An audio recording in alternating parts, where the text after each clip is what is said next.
Hello दोस्तों, स्वागत है आपका हमारे यूट्यूब चैनल। इसका 4 दिसंबर 1971 की सुबह दमदम हवाई ठिकाने से उड़े 14 स्क्वाड्रन के 2 हंटर विमानों ने ढाका के तेजगांव एयरपोर्ट की कहानी है भारत के स्क्वाड्रन लीडर कमलजीत मेहरा की, जो एक तालाब में पाइप के सहारे 5 दिन तक छिपे रहे, लेकिन पाकिस्तानी उन्हें खोज नहीं सके।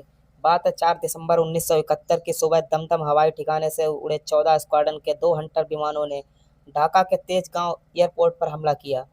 एक हंटर विमान पर सवार थे स्क्वाड्रन लीडर कमलदीप मेहरा, और दूसरे हंटर को उड़ा रहे थे उनके नंबर 2 फ्लाइट लेफ्टिनेंट संतोष मोने। जब वो तेजगांव एयरपोर्ट के ऊपर से उड़े तो उन्हें पाकिस्तानी लड़ाकू विमान दिखाई नहीं दिए, क्योंकि पाकिस्तानियों ने उन्हें चारों तरफ छितरा रखा था। कुछ दूसरे ठिकानों पर बम गिराने के बाद जब मेहरा और मोने लौटने लगे तो एक दूसरे से अलग हो गए। सबसे पहले मोने की नज़र कुछ दूरी पर पाकिस्तान के 2 सेवर जेट विमानों पर पड़ी। कुछ ही सेकंड के अंदर 2 सेवर जेट विमान दोनों भारतीय हंटर विमानों के पीछे पड़ गए। अचानक मेहरा ने महसूस किया कि एक सेवर जेट विमान उनके पीछे आ रहा है। मेहरा ने बाईं ओर मुड़कर मोने से उनकी पोजीशन के बारे में पूछा। मोने से उनको कोई जवाब नहीं मिला। सेवर ने मेहरा के हंटर पर लगातार कई फायर किए।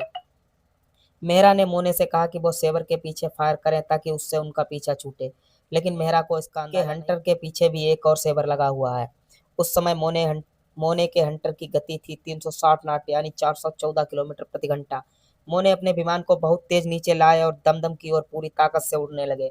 पाकिस्तानी पायलट उन पर लगातार फायर करता रहा, लेकिन उनका कुछ नहीं बिगाड़ पाया। हालांकि कमलदीप मेहरा उतने भाग्यशाली, फ्लाइंग ऑफिसर शमसुल हक की गोलियां लगातार लग रही थीं। वो 100 फीट की ऊंचाई पर उड़ रहे थे और उनके जहाज में आग लग चुकी थी। तभी पीछे से आ रहा सेवर मेहरा के हंटर को ओवरशॉट करता हुआ आगे निकल गया।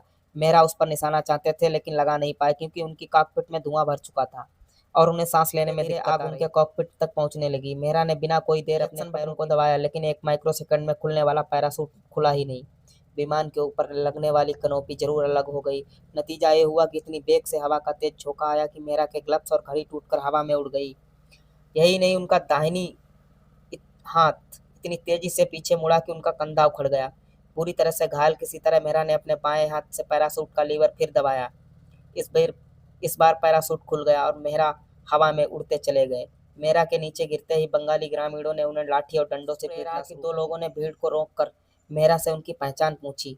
मेहरा की सिगरेट और पहचान पत्र से पता चला कि वो भारतीय हैं।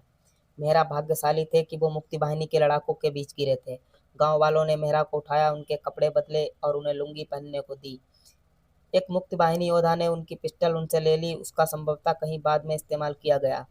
मेहरा इतना घायल हो चुके थे कि वो अपने पैरों पर चल नहीं सकते थे। उनको स्ट्रेचर पर लिटाकर पास के एक गांव ले जाया गया, लेकिन रास्ते में मेहरा बेहोश हो गए। गांव पहुंचकर गांव वालों ने मेहरा को नाश्ता दिया। ये उनका दिन का पहला खाना था, क्योंकि मेहरा सुबह सुबह ही अपने विमान से हमला करने के लिए निकल चुके थे। जब कुछ दिनों तक भारतीय वायुसेना को मेहरा की कोई खबर नहीं मिली तो उन्हें मिसिंग इन एक्शन घोषित कर दिया गया। बाद में पाकिस्तानी फ्लाइंग ऑफिसर शमसुल हक को पाकिस्तान की मीडिया और पाकिस्तान की सेना द्वारा यह कहकर सम्मानित किया गया कि उन्होंने एक भारत के बहुत बड़े हवाई सेना अधिकारी यानी स्क्वाड्रन लीडर को उसके विमान सहित मार गिराया। दरअसल हुआ ये था कि मेहरा का इमरजेंसी इजेक्ट काफी देर बाद हुआ था, इसलिए पाकिस्तानी पायलट को यह लगा कि मेहरा मारे गए।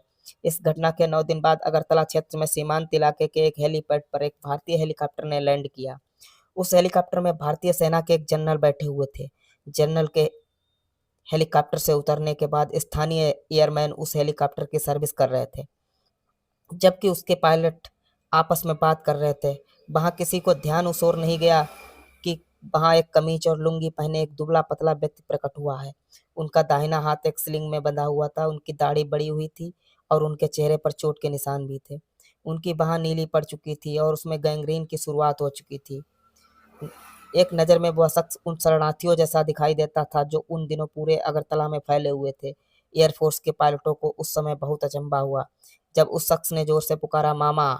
उनमें से एक का निकनेम वाकई मामा था, लेकिन भारत के कई इलाकों में लोग इस शब्द का संबोधन के रूप में इस्तेमाल करते हैं। उन्होंने सोचा कि शायद कोई उसी अंदाज में उन्हें पुकार रहा है। वैसे भी वो नहीं चाहते थे कि युद्ध के दौरान कोई भिखारी उन्हें तंग करे, इसलिए उनसे पिंड छुड़ाने के लिए उसने बहुत रूखेपन से पूछा, क्या है? पीबीएस जगमोहन और समीर चोपड़ा लिखते हैं, उस शख्स ने पायलट का हाथ पकड़कर कहा, अरे कुछ तो पहचानो। पायलट ने शिष्टापूर्वक अपना हाथ खींचकर कहा, मुझे मत छुओ। तब उस अजनबी ने कहा कि तुम्हारा केडी नाम का कोई दोस्त है? पायलट ने जवाब दिया, हाँ, स्क्वाड्रन लीडर केडी मेहरा, लेकिन वो तो मर गए हैं। उस शख्स ने जवाब दिया, नहीं, मैं हूँ वो। तब जाकर पायलट को एहसास हुआ कि उनके सामने भिखारी जैसा दिखने वाला शख्स कोई और नहीं, स्क्वाड्रन लीडर केडी मेहरा ही हैं, जिनके विमान को 8 दिन पहले ढाका के पास मार गिराया गया था। KD Mehra missing in action थे और उन्हें मरा हुआ मान लिया गया था। मुक्त वाहिनी की मदद से मेहरा करीब 100 मील का रास्ता चलते हुए उस जगह पहुंचे थे। 4 दिसंबर को मेहरा का विमान गिरने के बाद मुक्त वाहिनी के लड़ाकों ने उनकी देखभाल की थी। उन्होंने उन्हें खाना दिया था, उनकी चोट पर पट्टी बांधी और उनकी पूरी तीमारदारी की थी। मुक्त वाहिनी एक युवा सैनिक सुएब ने मेहरा को लुंगी और कमीज पहनाकर भारतीय ठिकाने तक पहुंचाने का बीड़ा उठा लिया। उससे पहले कि उन्होंने उनके फ्लाइंग सूट और भारतीय वायुसेना के पहचान पत्र को जलाकर नष्ट कर दिया था। मेहरा को ढूंढने निकले पाकिस्तानी सैनिकों ने उसे पूरे गांव को जला दिया, लेकिन किसी भी व्यक्ति ने मेहरा की मुखबिरी नहीं की। पाकिस्तानी सैनिकों के अत्याचार को सहते हुए गांव वालों ने मेहरा को अपने पास 5 दिनों तक सुरक्षित रखा। केडी मेहरा को उस हेलीपैड से पहले अगरतला ले जाया गया और फिर वहां से शिलांग पहुंचाया, जहां उन्हें सैनिक अस्पताल में भर्ती कर उनका इलाज किया। शुरुआती इलाज के बाद उन्हें एक डकोटा विमान में बैठाकर दिल्ली लाया गया। कई महीनों तक मेहरा का इलाज चलता रहा। एक समय तो उनके हाथ काटने तक की नौबत आ गई। बाद में उनके हाथ तो बच गया, लेकिन दूसरे स्वास्थ्य दिक्कतों के चलते उनको उड़ान भरने पर रोक लगा दी गई। युद्ध समाप्त होने के 5 साल बाद उन्होंने वायुसेना से समय से पहले ही अवकाश ग्रहण कर लिया। 4 सितंबर 2012 को स्क्वाड्रन लीडर कमलदीप मेहरा, जो बहुत ही साहसी व्यक्ति थे, हमारे भारत के वीर सैनिक ने 73 वर्ष की उम्र में इस जगत को अलविदा कह दिया। दोस्तों, हमारे देश में ऐसे ऐसे वीर हुए हैं जिनकी कहानी सुनकर आपके रोंगटे खड़े हो जाएंगे। जय हिंद, जय भारत।